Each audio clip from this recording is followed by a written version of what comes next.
Assalamualaikum warahmatullahi wabarakatuh. Alhamdulillahirrahmanirrahim. Ananda ya, Ustazah mengajak kalian untuk bersyukur kepada Allah Subhanahu wa taala.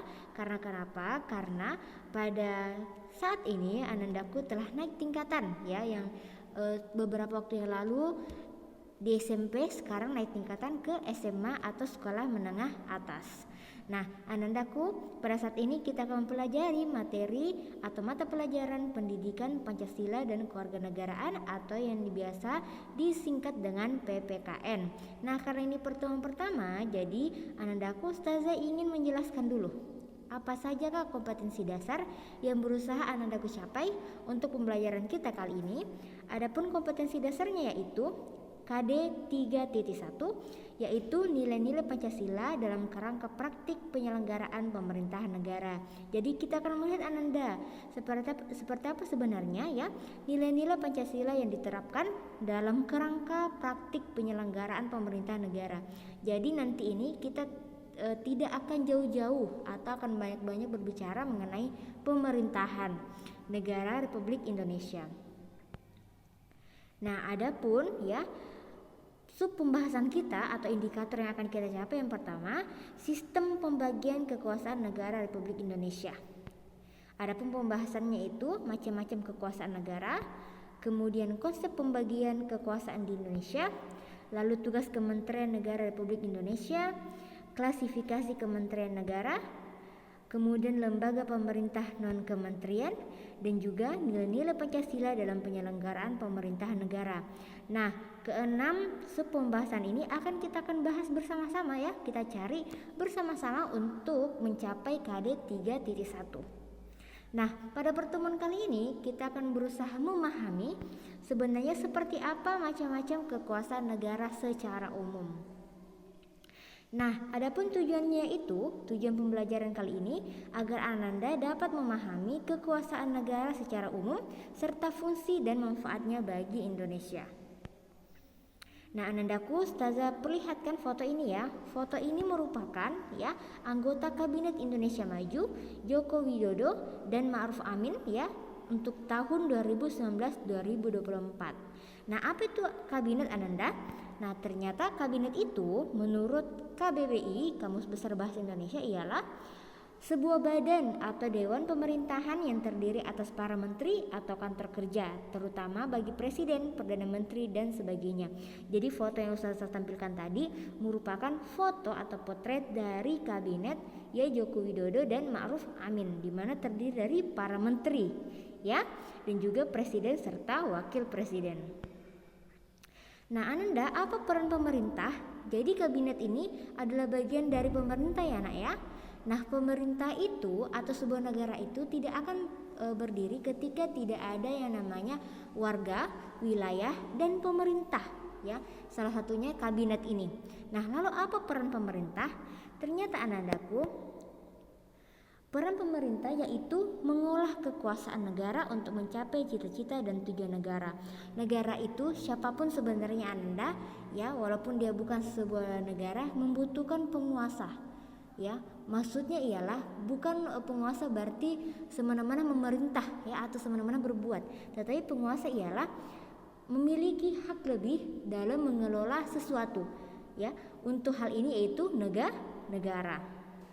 Nah, di Indonesia sendiri pemerintah Indonesia itu terbagi menjadi dua.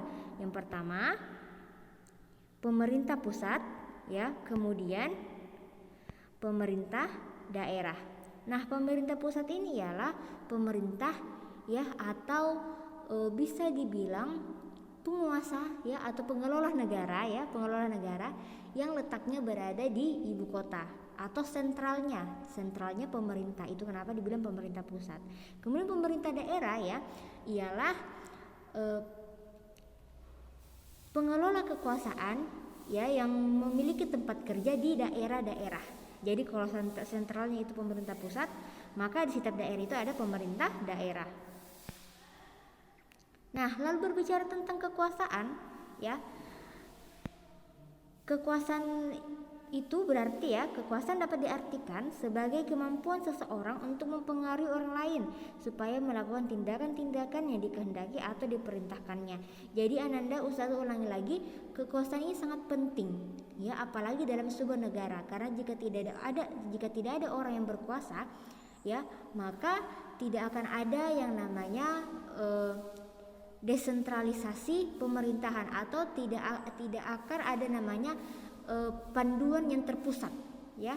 Jadi warga negara tidak akan tahu siapa yang harus dia dengar dan siapa yang harus dia tidak dengar. Jadi ketika negara memiliki penguasa, maka warga atau masyarakat itu sudah tahu siapa sebenarnya yang bisa dia dengarkan, atau siapa sebenarnya yang bisa dia jalankan perintahnya agar tujuan bersama tercapai. Jadi Ananda, kekuasaan ini bukan untuk kekuasaan pribadi ya, tapi kekuasaan bersama. Jadi diharapkan ya, pemerintah itu menggunakan kekuasaannya itu untuk kesejahteraan bersama. Jadi bukan untuk kesejahteraan golongan tertentu, apalagi pribadi tertentu. Nah, Ananda, konsep kekuasaan seperti ini sebenarnya pertama kali dicetuskan oleh John Locke ya, tapi kemudian para filsuf-filsuf lain itu melengkapi atau memperbaiki hasil pemikiran dari John Locke ini, sehingga didapatkan bahwasanya konsep kekuasaan negara itu, terkhususnya Indonesia ya, Indonesia sangat mendekati konsep negara ini. Jadi negara kita Indonesia, konsep kekuasaan negaranya itu ada 3 bagian ya, yang memiliki kekuasaan penuh. Yang pertama legislatif, eksekutif, dan yudikatif. Apa ketiganya ini? Legislatif itu Ananda, orang yang atau lembaga yang berperan untuk membuat peraturan atau perundang-undangan. Sedangkan eksekutif sesuai dengan namanya eksekutif ya, berarti dia yang mengeksekusi atau melakukan undang-undang tersebut. Kemudian ada yudikatif. Siapa itu yudikatif? Yudikatif ialah lembaga atau pihak yang dipercayakan untuk menegakkan undang-undang.